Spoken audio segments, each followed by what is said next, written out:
Coming up next on the Jeff Crilley Show, my next guest has an amazing ministry. He leads people to the Lord through the great outdoors. I'll explain next.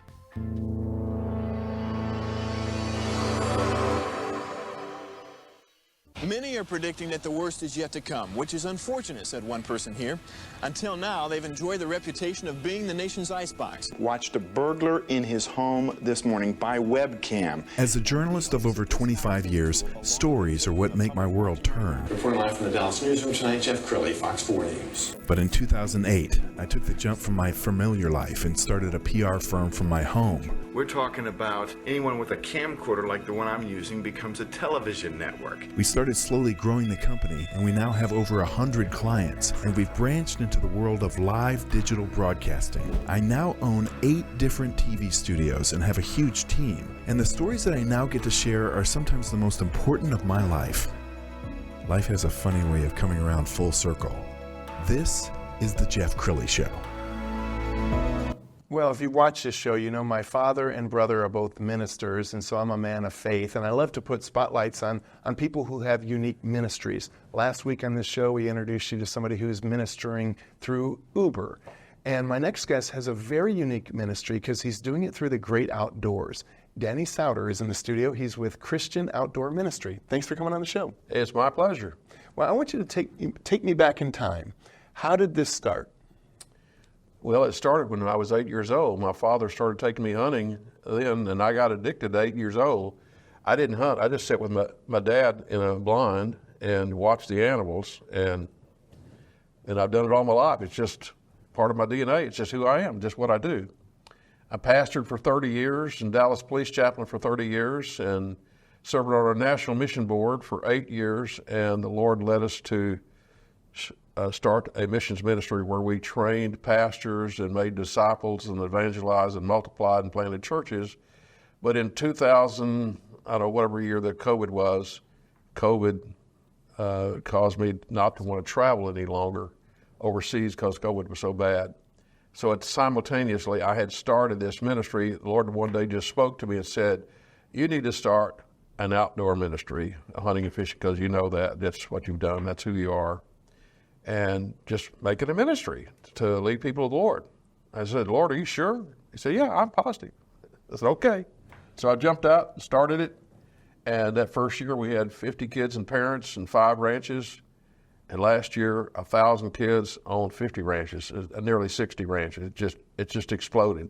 And you have board members who are coming in and volunteering to allow you to use their ranches, and it's just really exploding, isn't it? Well, my board members, actually, none of them have a ranch. Well, I take it back. One of them, his in-laws has a ranch in Breckenridge, and it's a turkey hunting ranch. His name is Jonathan Wise, and his in-laws, Joe and Fufi Browder, have a ranch in Breckenridge. But the ranches we go on different ways. We do about 10 to 12 expos a year. I just finished 2 in August and 2 in July, and I go to these, have a booth, set up our banners and everything, and pass out brochures. Ranchers come by, tell our story, and they say, man, I want you to come to our ranch and hunt. So they recruit me almost. That's beautiful. I know you're truly blessed. We found a great video off of your website. Let's go ahead and roll that.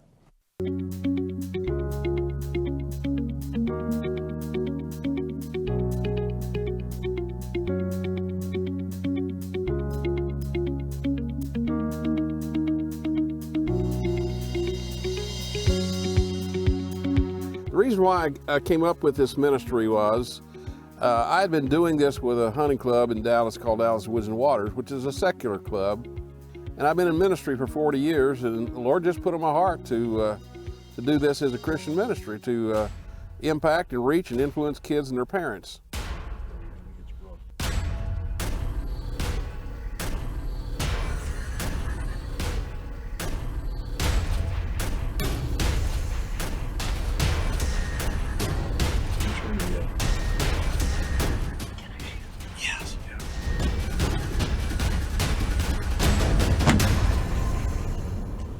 Where do you think it went down? Like right over there behind that tree, kind of. One of the things that we are touting now at Texas Trophy Hunters is we want to unite all aspects of Texas hunting in order to preserve this hunting heritage. So this is just one more way, one more step for us to be able to do that, to work with Danny, to work with Christian Outdoor Ministries, to get kids in the outdoors and continue this hunting heritage. There are 4 legs of stool. First, the kids and their parents, that's critically important. And second, volunteers. This is a volunteer-run ministry. Right now we have about 50 volunteers, but we could use 100 this year. And the third stool is ranchers and landowners.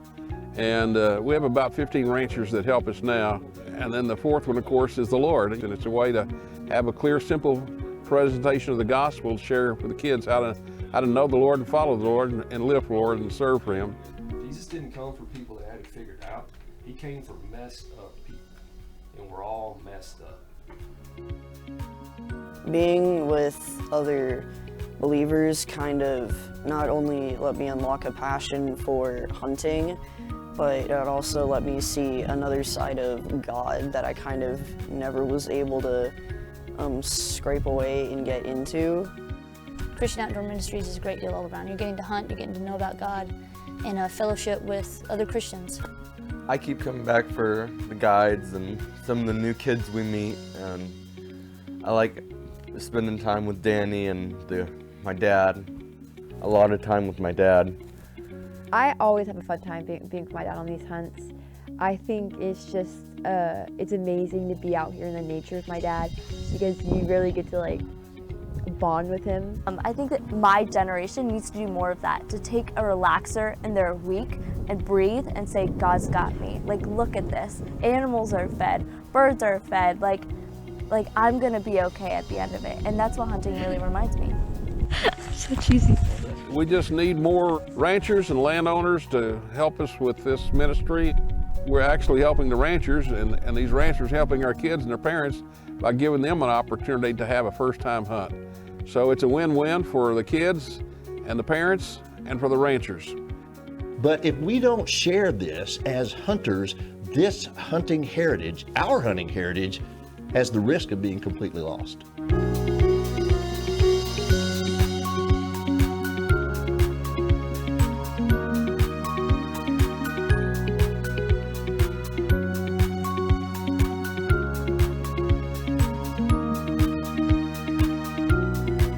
Well, Danny, I think the most impressive thing is you're reaching people who might never go to a church. Did you know that the most unreached people in America are hunters and fishermen? You ask a guy, do you go to church? He said, oh yeah, I'm in my boat or my deer blind every Sunday. They don't go to church. They're blind in the boat. And so what is it about the experience that gets people to open up and become vulnerable? Never really thought about that. It's just, I think just being out in nature and being out in God's outdoors is just natural, you know. You just enjoy the beauty of God's creation, and I just think it just flows. It's not something you force. It's just, you know, you're educating them.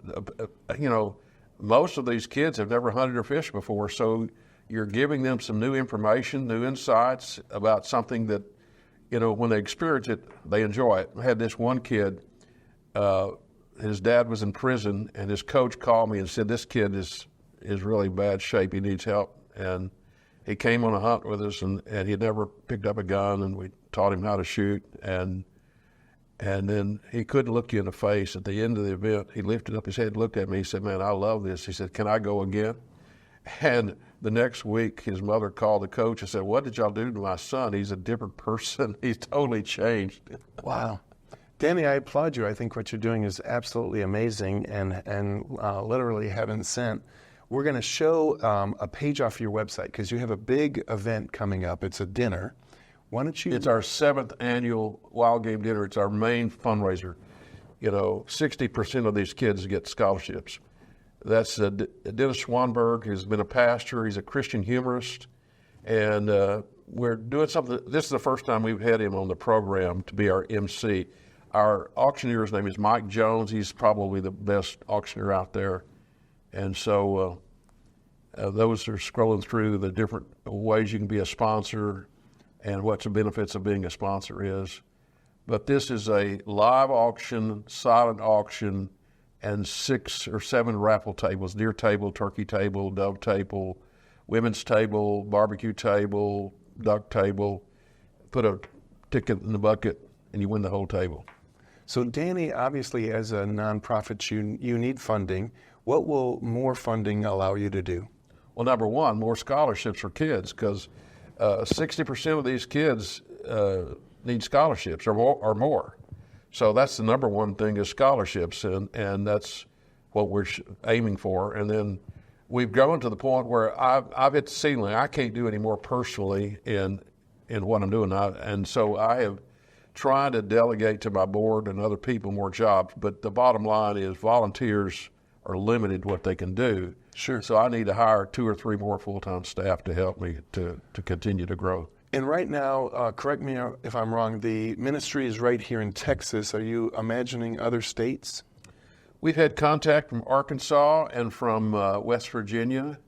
One of our sponsors is J.D. Neely, and he owns a forestry business in Arkansas, and his good friend was head of all the Baptist work in Arkansas, and they expressed an interest in this. They take us duck hunting every year on Stuttgart, Arkansas. They have a duck hunting camp there to take us to, and they've expressed an interest.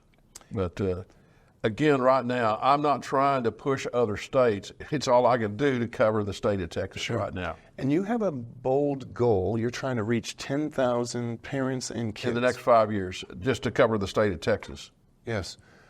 So Danny, we got about 2 minutes left. I want you to look into the camera on the left and leave them with some thoughts on why they might want to get involved. Well, first of all, our live auction, silent auction, raffle tables is really very diverse. It's not just hunting and fishing. We've got vacation trips. We've got a little bit. We got a fur coat. We got a little bit of everything. Jewelry, you name it, we got it. And you could find something there that you would want, And we tell people, come not to get a good deal, but come to help the cause. The cause is help these kids come to know the Lord and get a scholarship so they can have the experience. So that's right now our big push to do that. We have about 400 to 500 volunteers in this ministry, and the way they do that is a non-negotiable. They must do ministry safe and a background check. It's not a put down, but I don't want to end up like the Boy Scouts. So I make sure that our people who help us are not predators and not going to be child abusers. So Ministry Safe is a 45-minute video to show you how to work with kids. So you have to do that first, and then we train them, OJT, on-the-job training, what to do and how to do it. Wow. Well, I cannot thank you enough for sharing your story with us. You are such an inspiration. I'm so glad God put this on your heart. Well, it's a passion, man. It's not something, it's work. I mean, I'm working 60, 80 hours a week, but I love it. It's not boring. It's exciting. It's thrilling to see kids come to know the Lord and see their lives change, So it's a passion that's fun and enjoyable. God bless you. We're going to end with his website so you can donate, which is christianoutdoorministry.org. Thank you so much for coming on the show, Danny. Appreciate you. Thank you for interviewing. You bet. That's it for now. We'll see you next time.